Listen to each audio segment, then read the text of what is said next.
Akkam jirtu kabajamtoota hordoftoota YouTube chaanaalii kiyyaa jalqaba irratti gara odeeffannoo kiyyatti osoo hin seeniin dura akkuma gara chaanaalii kanaa dhuftaniin chaanaalii kana subscribe gochuun dagatiin akkasumas yoo isinitti toleef jaallattan namoota ni ilaallata jettaniif share gochuu hin irraanfatinaa isiniin jecha oduuwwan tibba kanaa fi ho'aa ta'an isin biraan ga'uuf nan yaala haga danda'ametti gabaabseen odeeffannoowwan jiran gurraan isin ga'a odeeffannoon gidduu kana jiru odeeffannoon jalqaba irratti qabadhee jiru godina Wallagga Bahaa aanota adda addaa keessatti haleellaa humnoonni finxaaleeyyii fi humnoonni yookaan immoo hidhattoonni naannoo Benishaangul Gumuz uummata Oromoo irratti irra deddeebiitiin raawwatamaa jira waan kuni. Haaluma kanaan guyyaa kaleessaa godina Wallagga Bahaa guutoo giddaa naannoo ganda Keenaaf jedhamutti kan dhiyoo jirtu bakka qonnaa Fottoqaa jedhamutti haleellaa raawwataniin hidhattoonni Gumuz kun uummata saamuu buqqisuun maddeen odeeffannoo achirraa nuuf qoodanii jiru. Kana malees lubbuun namaallee akka badee odeeffannoo yookaan jiraattota achirraati odeeffannee jirra. Milishaan tokko ajjeefamu akkasuma reeffi milishaa kana kaleessa halkan bakka tajjeefame akka kaafame jiraattonni naannichaa nutti himanii jiranii akkasuma namoonni biroo madaa'uu odeeffannoo jiraattotarraa arganneen ni mirkaneessa. Haleellaa humnoonni finxaaleeyyii fi humnoonni hidhattoonni naannoo Benishaangul Gumuz uummata irratti raawwatan kanaan uummanni qabeenya isaa saamameera qe'eerraa buqqa'eera miidhaawwan adda addaa xiqqaate hanga guddaatti uummata nagaa irratti raawwatamee jira. Kanaanis uummanni qabeenyaa fi qe'eerraati buqqa'eera jedhu jiraattonni naannoo sanaatti odeeffannoo kana nuuf qoodanii. Egaa taateen kun kana duwwaa miti. Torbanoota dura yookaan immoo naannoo torban lama asitti illee akkasuma godina Wallagga Bahaa keessatti naannota adda addaa irratti haleellaan kun raawwatamuu dhaabbanni gargaarsa namoomaaf gabaasaa turaniiru. Keessattuu naannoo yookaan aanota gandoota naannoo sanaan waldaangessan keessatti dabalatee naannoo godina Kamaashii jedhamu keessaallee walumaa gala namoonni gara 11 ol qe'ee isaanii fi qabeenya isaanii irraa buqqifamuu dhaabbanni gargaarsa namoomaa kan warra Awurooppaa tokko torban kana keessa yookaan guyyoota 6 dura gabaasee ture. Deeggarsa hatattamaa akka barbaadanis dhaamsi yookaan dhaabbanni kun dhaamee jira. Deeggarsa namoomaa kan fayyaa kan nyaataa fi kanneen biroo uummanni kun akka barbaadu dhaabbanni kun beeksisee ture jechuudha. Haleellaan kun irra deddeebiidhaan godina Wallagga Bahaa keessaa aanota naannoo Benishaangul Gumuz waldaangessan irratti raawwatamaa tureera.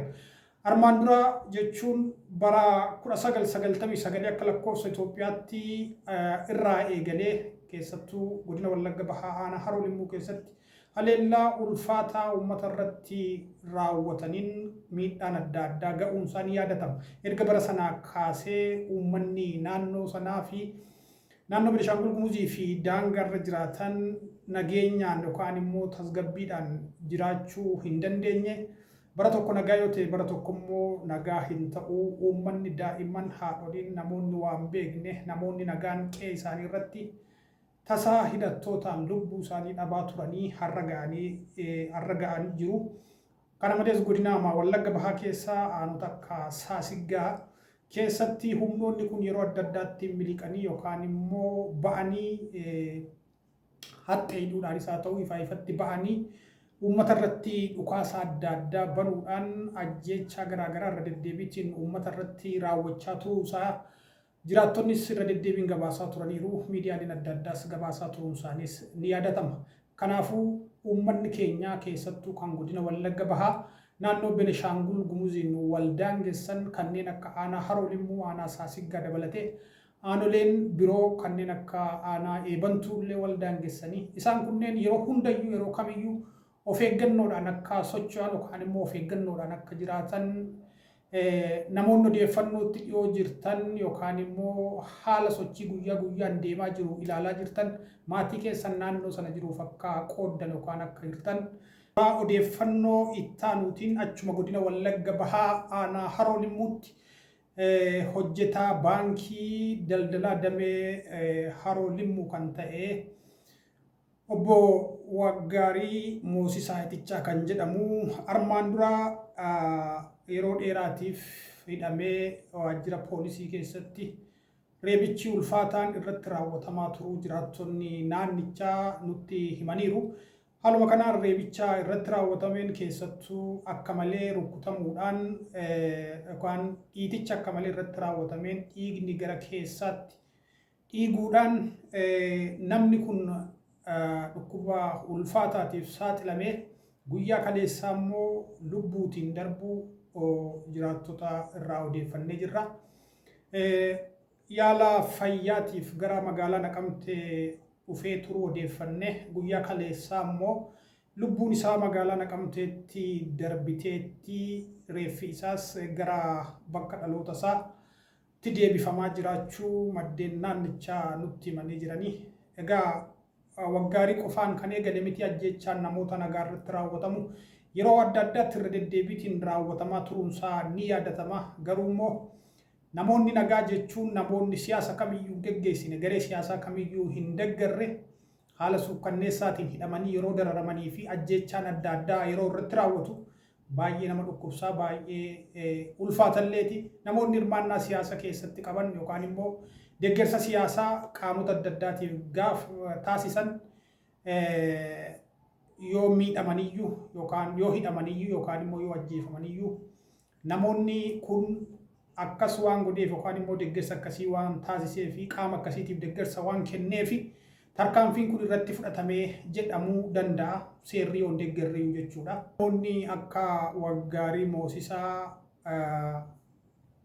qaama siyaasaa yookaan immoo dhaaba siyaasaa kamiyyuu hin deeggarre hojii idilee isaanii qofa irratti xiyyeeffachuutiin jireenya dhuunfaa isaanii fi kan maatii isaanii geggeessan bifa kanaayyuu ajjeefaman gadda guddaatu namatti dhaga'ama.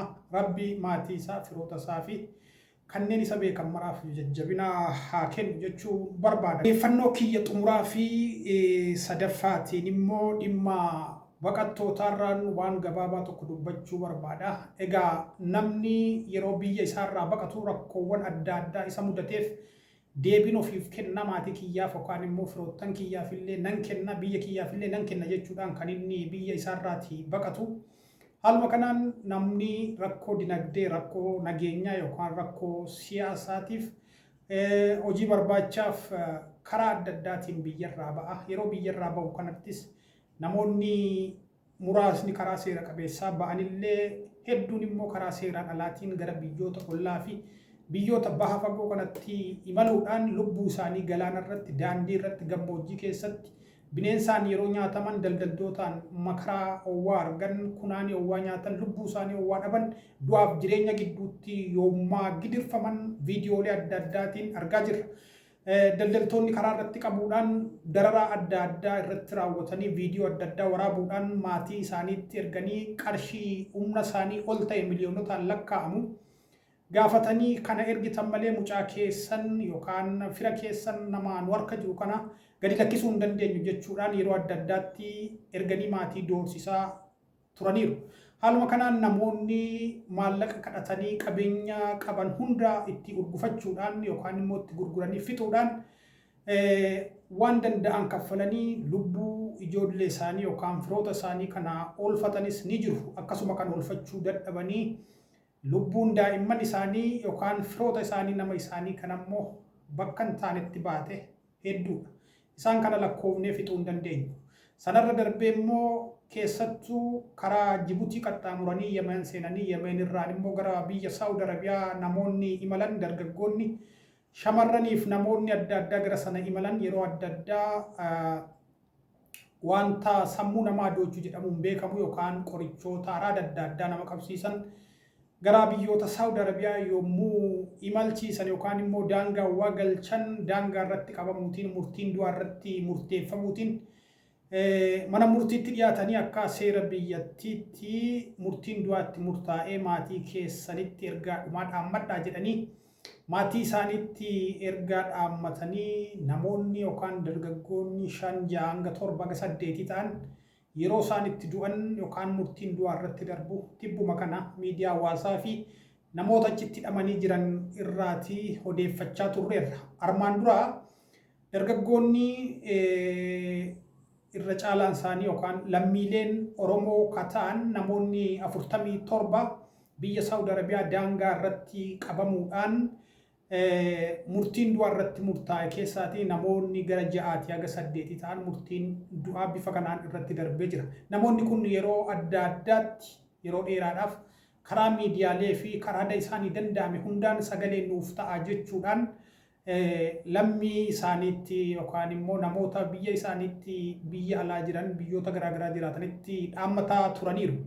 Namoonnis ta'e miidiyaaleen adda addaa bifa danda'ameen sagalee ta'aa fi haga danda'ame dhiibbaa uumuuf yaalii taasisaa gochaa turaniiru. Dhiibbaan namoonni dhuunfaa fi miidiyaaleen adda addaa taasisan kun garuu hin milkoofne. Haga yoonaatti namoonni kunneen kanneen ajjeefamanii kanneen ajjeefamiin immoo mana hidhaa keessatti argamu.